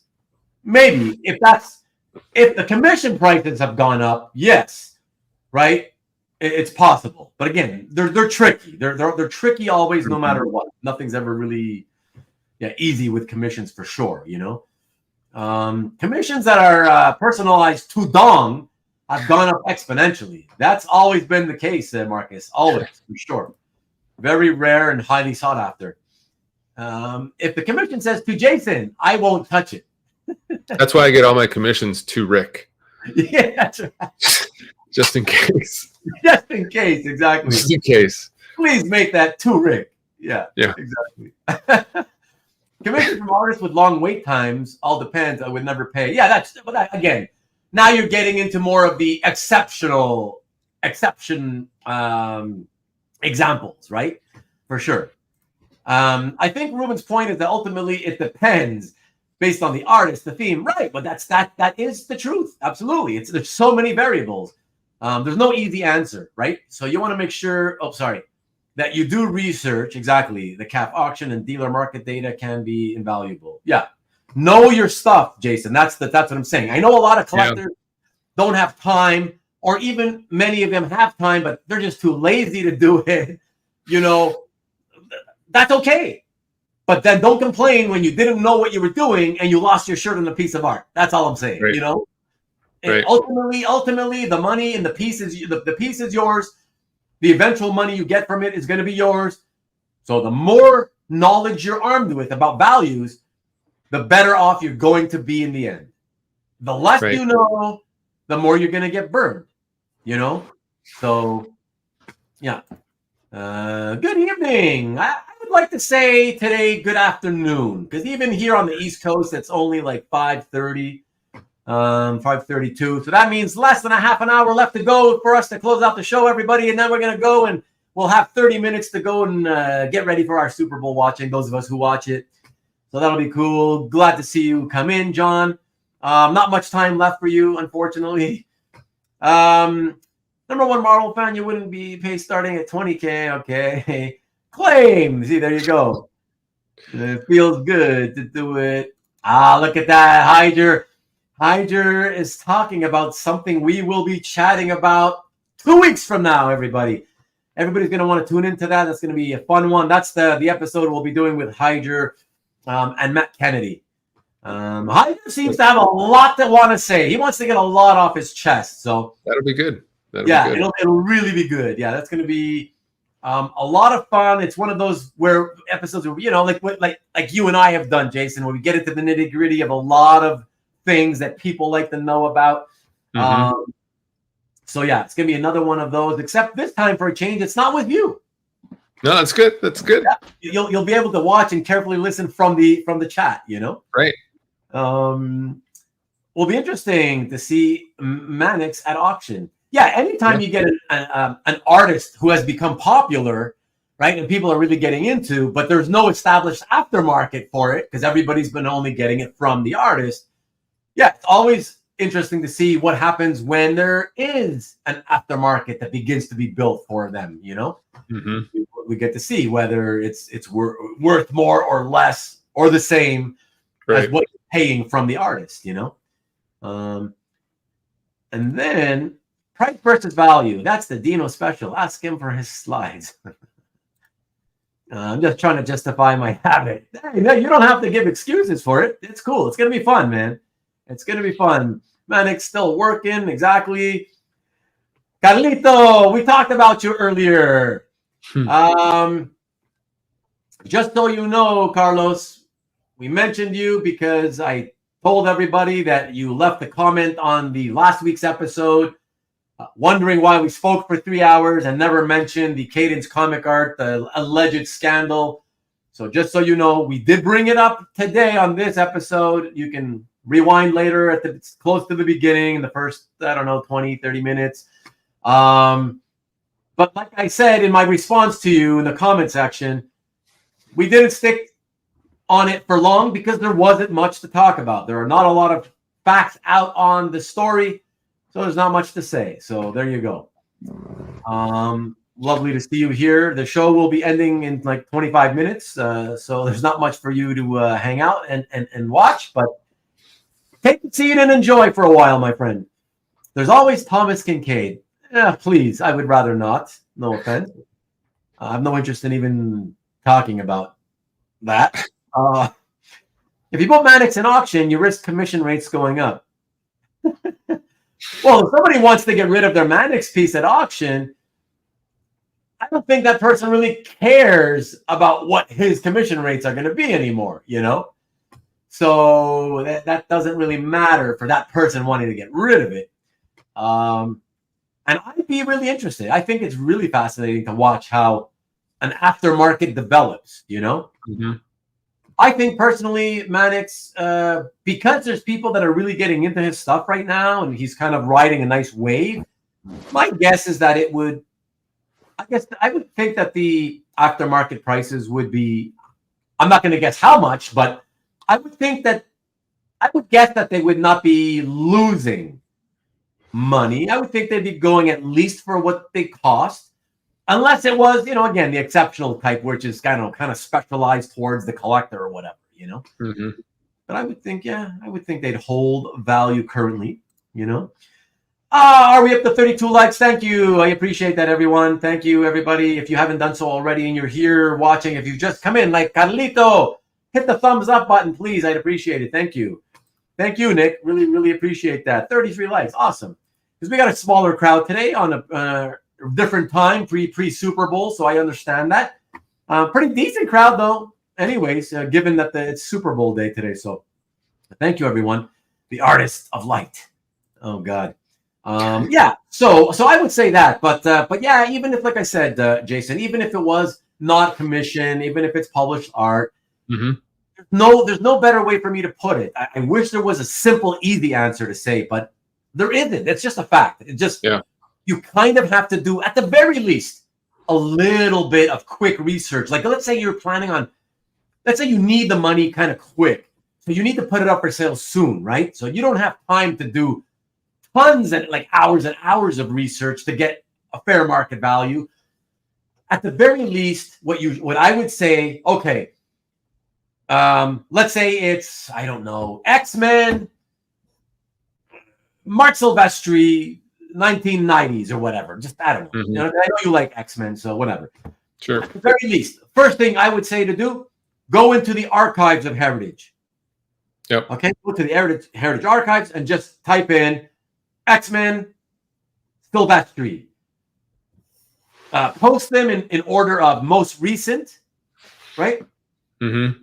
Because only like the results from the last year to two at most will be valid for you anyways, right? Sure. But that'll give you some idea of what the most recent prices have sold. You can compare your page quality to those that have sold.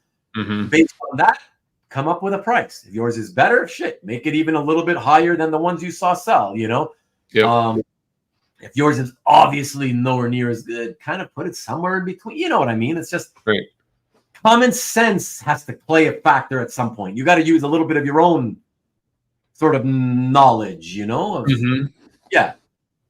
But at least do that. At least have some method of getting some kind of comparables to compare with and to come up with, your own price, Sure. For sure. Popping back in for a few. Hey, Carl, Mannix at this point will likely hit around for what commission rates are currently. Just a hunch. Well, that's kind of what I'm thinking. But unless people start selling them and putting them out there, we won't know. That's for sure. And let's keep things in perspective. Mannix is getting popular, but only within a small circle of collectors. Oh, that's true. It's still a very sort of tiny. It's a cult following right now, But It's growing, so you just don't know yet, So that's why it is dangerous if you are owning a piece of his and you want to sell it. There's definitely danger there. Not only because it's just a commission, and commissions are always dangerous to sell at auction, but because it's a new guy who does not have an established secondary market value for it. So, I'm gonna take it. I'm gonna take it easy. I've done it before, Tommy, but I'm gonna take it easy tonight. I want to relax after the game and just kick back. I appreciate that you enjoy it enough, though. It means a lot to me that you enjoy it enough that you'd want to see and have to listen to my ass for another 3 hours later tonight. Ruben should do a movie trailers review post game. Not gonna happen. Not gonna happen. You could do a short. You could do a quickie. You could do just like a short. I could do a quickie. Yeah, don't give them any ideas. I want to relax. Ruben halftime show, definitely not. I'm just gonna. That's when I use the time to either go get something to make something to eat or run to the bathroom. Yeah, that's the time I need for those quick things I need to get done. Run back to my computer to check email that in case there's important emails that need to be answered in a timely manner. Unlike a lot of dealers who never answer you for a week, that kind of thing. Ruben halftime men's on film. What? Okay, I don't even want to touch that. Agreed, though. Now it's not the time to sell if a nice return is the goal. Oh, you mean because you think that the market is kind of a little soft now as well? Possibly. Over under 3 minutes of Swift screen time. I'm going to go under. I'll go with the under.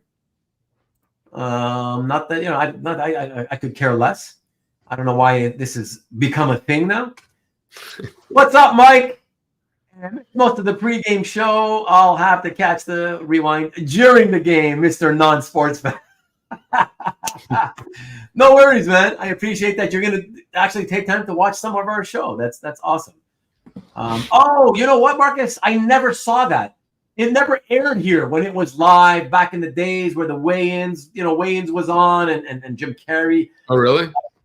Yeah, it never aired here. So I was aware of it because I would hear about it like on entertainment shows like Entertainment Tonight and things like that, but I'd be like, oh man, I wish I could see that, I was like, we didn't have that back then. So sorry, man. That's why that one went over my head. At least I have a good reason for that.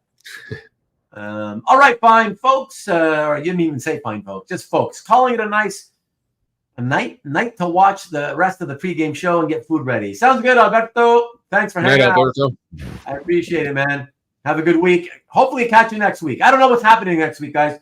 I know what's happening 2 weeks from now, but nothing planned yet for next week. So, sorry, I was referring to selling Mannix. No, that's I knew you were selling that.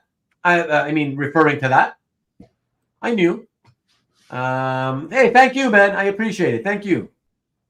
I don't know, man. Maybe something with the Cadence alleged scandal breaks during the week, and that's what I'll do. I would really love to do some more discussion talk next week. So if nothing else, I don't have to do a show and tell where I got to spend hours making slides and choosing art.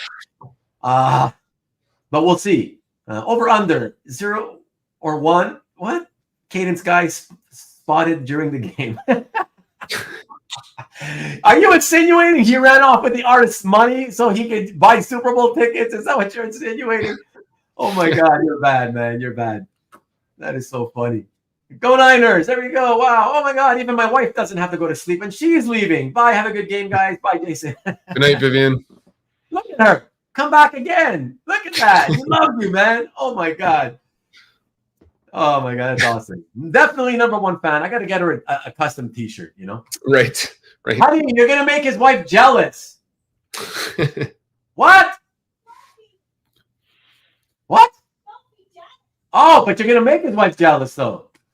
You see how much you keep showing how much you like him. Oh, my gosh. Okay. Bye, Vivian. CJ said bye to you. And all right, Jason, Ruben, rest of the chat. Have a great week. Yeah, you too, Carl. You too. Good night, Carl. And I look forward to seeing if you got another video upcoming this week. Cadence guy could be all in for this game and reemerge if he wins. What a shit disturber you are. Oh, that's awesome. Oh my God. Hey, my wife must be watching downstairs. She said she's not jealous.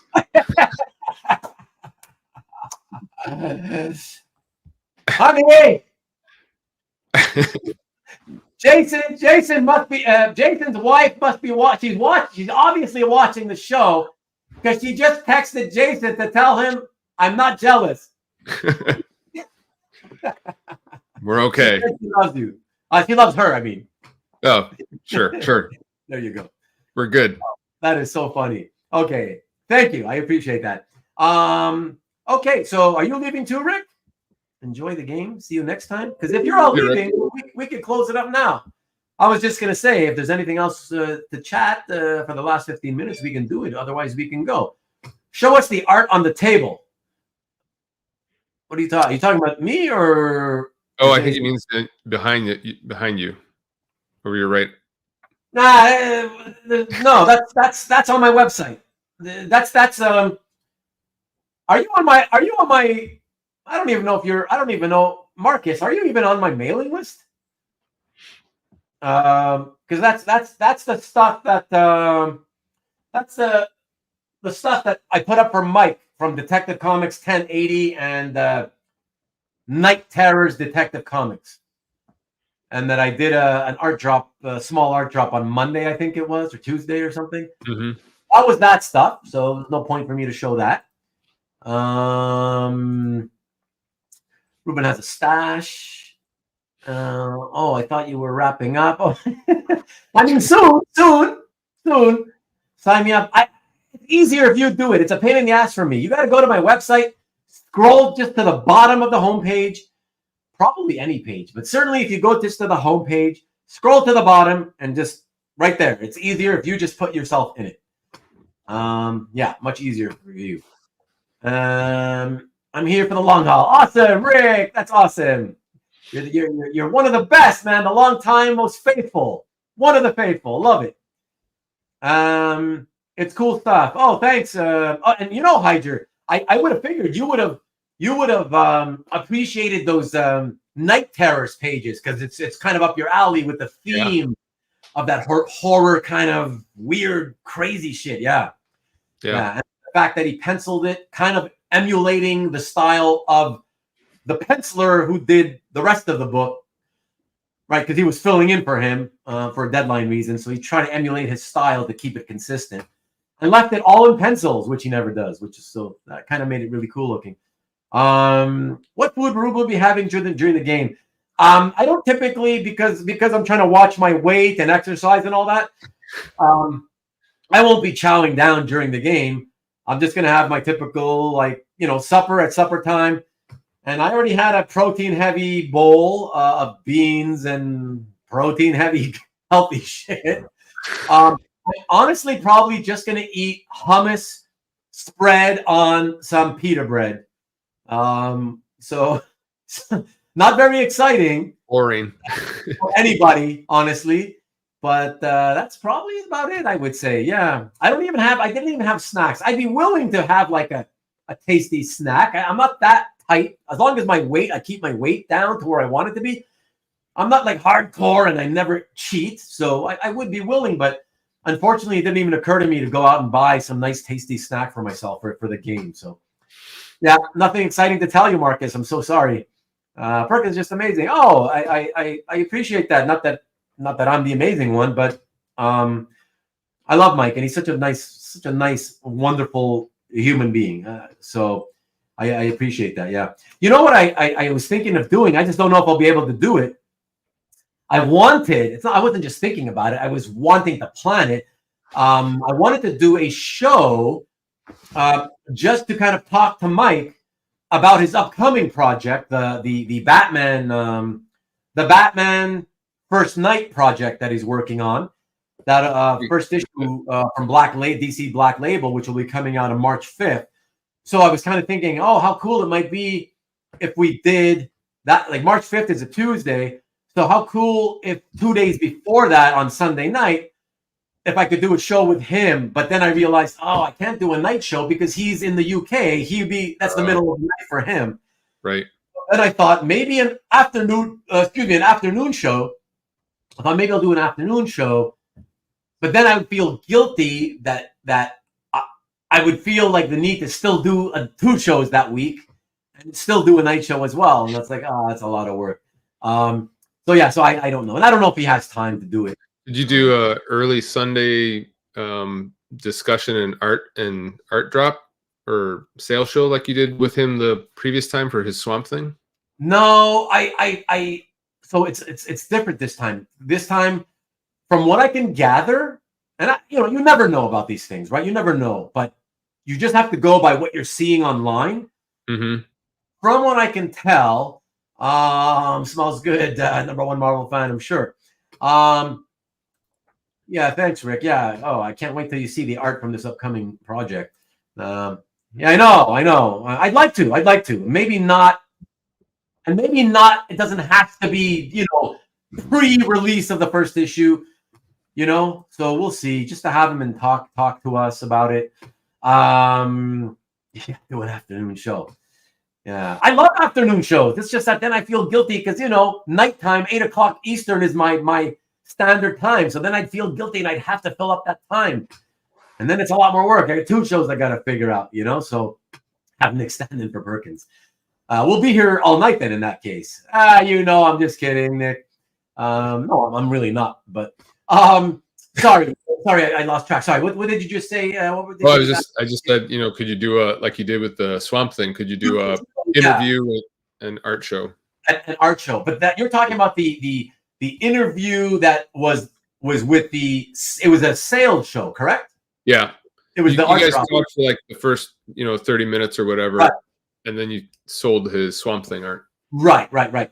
So yeah. So what I was saying is going based only on what I have to go on, which is, online social media sort of comments and reactions, I guess.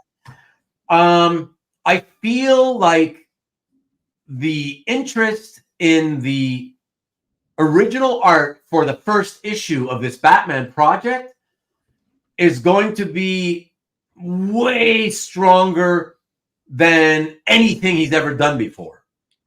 Okay. Cool. Yeah. So again, I don't know. I hope I don't have egg on my face, after the fact, because anything's possible. But that's what I feel. That's the indications that, what the indications are telling me.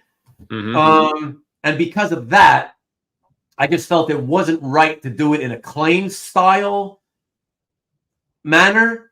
Sure. Because for this project, and I've mentioned this before, so just for those of you who don't know and you might have interest, the prices of the artwork are going to be, I can't sugarcoat it, much more expensive, much higher than anything he's ever sold before. Okay. And I can also tell you that, judging on comments, because I've mentioned that before, and Mike or his friends some of his friends have mentioned it. I have gotten, like, I've had people say, "Oh yeah, that's fine. Just show it to me when it comes out. Just show it to me." Mm-hmm. So it seems like people don't seem to be bothered by that revelation that the prices are going to be way on a different stratosphere to what his stuff usually sells for. Sure. And so I think that even in spite of that, it's going to sell well. I hope. Mm-hmm. And so I thought, well, yeah, let me just do an art drop, because also you should know, I've mentioned this also. I don't know if I mentioned it live on camera or just on Instagram or whatever, but Mike has spent so much time working on this series. Okay, well, like, I don't know, he's up to like 15 months now for the equivalent of 6.5 issues worth of stuff. Not only is he's putting in more work into this than he's ever put into anything, but the pages are slightly larger than twice up size. Oh, wow. Okay, the originals, yeah. So now, just so you guys know, the prices are higher because of the quality of the work. It's just, I'm looking at the twice up thing as a bonus. Mm-hmm. So you're going to get much larger work basically for the same price. Like I probably would still have priced it the same way. We would have gone with the same prices, even if it was 11 by 17. Yeah. So anyways, I just felt like the claim process would not be the way to go, but I'm not shutting out the possibility that we may try it for the second or third issue, maybe. But Mike, as you should know, Mike is also going to be holding back quite a bit of the art for two reasons. First, because he's worked so hard on this project that he is incredibly still very attached to the art and is having trouble up with the idea of like he told me, like, every time I email him to ask him something about the original art, he's like, every time you ask me, my heart hurts. Every time you bring up selling my artwork, selling this Batman art, it's like, you're hurting me. I'm like, it's my job, you know, but I understand, right? So he's going to hold back a lot of the art, not only because of that, because he's attached to it, but also in combination with this being Batman's 85th anniversary year. He is going to be having, there's going to be a Batman exhibit, an exhibition of Batman, you know, to celebrate 85th anniversary. And in England, in London, somebody is going to be putting on an exhibit, an 85th anniversary of Batman exhibit. And so a lot of that art he wants to keep because they're asking him to put art in the exhibit. Oh, that's cool. And the exhibit people, right? So the people putting on the exhibit, they also wanted to ensure that they had enough art from Mike's project for the exhibit. So Mike did a deal where he has pre-sold art to the people for the exhibit. Oh. You know? Right. So we'll see. I don't know how much art will be available from the first issue or even issues after that. No idea. There may not be a lot of art. I don't know. We'll see. But I just felt like doing an art drop on the website will be the best way for the first issue. And I'm going to try to drop it without letting people. Usually I let people know, you know, oh, you know, I'll probably be dropping art on this day of the week around this time. So just to avoid people inundating the site at the same time and getting pissed off when they, you know, if they get shut out of trying to order pages that, oh, it was in my cart. And then when I checked out, it wasn't there anymore. It told me it wasn't available, you know. Right. It's probably going to happen anyways, whatever. But I'm going to try to just not tell people. I may tell people like on a Sunday, like today, like, get on my mailing list if you're not on. And because I'm going to announce the art drop is going to be sometime this week. I'm not telling you what day or what time, but it'll be sometime this week, whatever. I think I'll do it like that. And that's it. You know, whenever it happens, it happens. And, you know, good luck to you. Hopefully, you know, hopefully you have access to your emails when they go out and you'll be one of the first to get to the site and look at the art, you know? Right. But yeah, hopefully I can also at some point get, you know, corral Mike into at least coming in and talking about it. If it's not for sale, something like that, it'd be really, really fun, you know? Okay, so we're going to close this out, but let me finish the last few comments, everyone. Oh yeah, how many times I'm visit the bathroom. I always wait. I can always rush during the commercial breaks. There's enough time for that, so I don't have to worry about that. Perkins Johnson. Oh yeah, I already did that one. You should do a sales show. I know, but like that. Well, obviously we just covered that. I'd like to do something with him, whether it's for sale or for not. I don't know. I would love to do a claim style sale, but actually, a claim style sale would work better, I think, only once we see how the reception to the art was, because for the very first time at this new price range, right? Sure. And people will be used to it and they'll know, you know, how did it do at those prices, right? And then we'll have a better idea as to whether, yeah, it might be worthwhile trying it in a claim style, you know? I can even, if he wants to just do it through the website all the time, I could even sort of suggest, hey, what if we do an art drop, but it could be the whole issue, or it could be claim sale for a certain number of pages, and then still drop the other ones later in the week on the website. You know what I mean? just try to do it in 2 different ways, and just to try to give different people different avenues and different, likelihoods that they improve their chances of getting something if they want to get something, Right. So yeah, that's very nice of you to say, Nick. I think so. I've always thought so. So very nice of you. So excited to see Swift Team lose tonight. Swift wins no matter what. And scare everyone by standing in. Mike is way better looking. That's awesome. Okay, everybody, perfect timing because it is 6 o'clock. I'm glad we didn't have to come up with a new topic. This kind of ended up being the topic. So really, really awesome. Everybody's taken off. Everybody, there's only a dozen of you left. So thanks again, everybody. Of course, to you, as always, Jason. Love having you here, my friend. No worries. Anytime. Yeah, man. I really, really appreciate it. Everybody, same thing. Likewise, I really appreciate you guys always coming in and having fun with us, all of us together. Have a great game for those of you watching the game. And those of you who don't, well, have fun looking at your artwork, I guess. Thank you, Rick. We appreciate it. And yeah, like I said, same time, same channel, not same time as today. Sorry. The usual time, 8 o'clock Eastern, 5 o'clock Pacific next Sunday. It remains to be seen what we'll be doing. I have no plan yet at all. So just come back for that, please. And see everyone on the pop-up show after the game. Don't come back for the pop-up show. There is no show after the game, everybody. But I love your enthusiasm, Tommy. I really appreciate you. So yeah, everyone, thanks again, and we will check you guys out next week. Thank you. Good night, everybody.